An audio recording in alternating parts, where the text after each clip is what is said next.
A lot of people are familiar with the anti-vaxxing debate versus the vaccination debate. And the reason why I think this has become relevant lately is because there's a measles outbreak in the United States. According to the CDC, there's 981 confirmed cases of the measles in the US, and some of those cases happen to be in Illinois. So I would like to start off and say that I am for vaccinations, I'm vaccinated, and if I had kids, I would get them vaccinated. But I do want to highlight both sides of anti vaxxers versus people who are for vaccinations so you could see the two sides to these stories. So, to begin with, for anti vaxxers, a lot of anti vaxxers do believe that vaccines cause autism or that they're linked to allergies, and I'm here to debunk those with some facts. So, a lot of anti vaxxers do get their info from fake news, which you've probably seen on Facebook, on Twitter. Just about anyone with internet has seen a fake news source before. And by fake news, I'm not talking about like whether you watch Fox or CNN or MSNBC. I'm talking about websites that are just blogs with opinions, and they're not people who are credited to be talking about whether they think vaccinations are a scam or whether they're unhealthy. There are people who don't have medical degrees or have never been to a day of med school in their life that they can't be the person who's credible for these opinions. So, a lot of anti vaxxers do think that vaccinations cause autism. And aside from facts itself, I do think that's kind of messed up because people would rather their kids not be vaccinated and be at risk for diseases than have them have autism. So that's one thing that personally I just think is wrong and that you should get your kid vaccinated.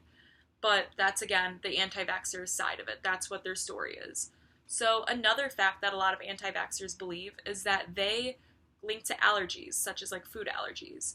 Now, according to FAIR, the most common food allergies are peanuts, tree nuts, milk, eggs, shellfish, and wheat and soy.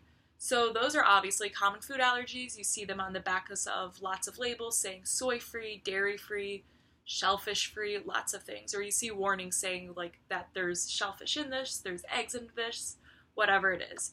So there's 32 million Americans who have food allergies according to FAIR. And you have to think that 32 million of those people did not get their food allergies from being vaccinated. So that's a lot of people because another fact, just a blanket statement, is according to the Children's Hospital of Philadelphia, 85% of the world is vaccinated, so that means 15% of the people aren't vaccinated. If you think that those two facts correlate in any way, that 32 million Americans have food allergies, that's definitely false because yes, they do have food allergies, but they don't have those from vaccinations. Once again, by doctors, by studies, by everything, it's been debunked so many times that vaccinations do not lead to food allergies, do not lead to autism. There's just so much proof out there, but anti-vaxxers want to believe that this does lead to food allergies or this does lead to autism, so I'm not going to get my kid vaccinated. Another fact is that a lot of people, like I said, they do get their news from fake outlets or from non-reliable sources. And two of the most unreliable sources that are also big names in the anti-vaxxer game are actress Jenny McCarthy and TV personality / tattoo artist Kat Von D. So I know that Jenny McCarthy's side is that she is one of those people who thinks that vaccinations cause autism. There's a lot of documentaries, I'm sure, on her by saying that they do cause autism when they don't.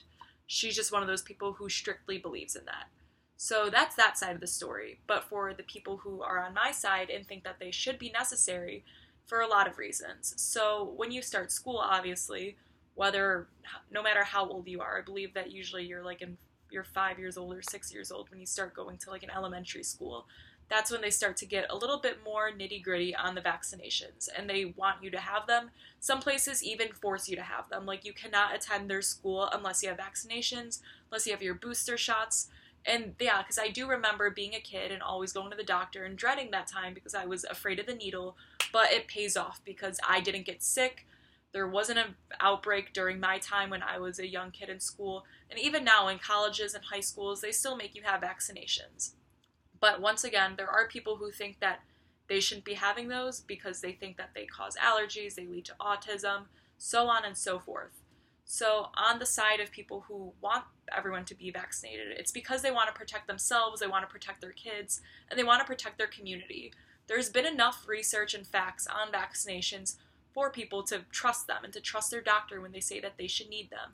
I get that these two opinions always clash and a lot of people want to believe their own word, and I do get that everyone is entitled to their own opinion, but personally I do think that we should all be vaccinated for obvious reasons. Thank you.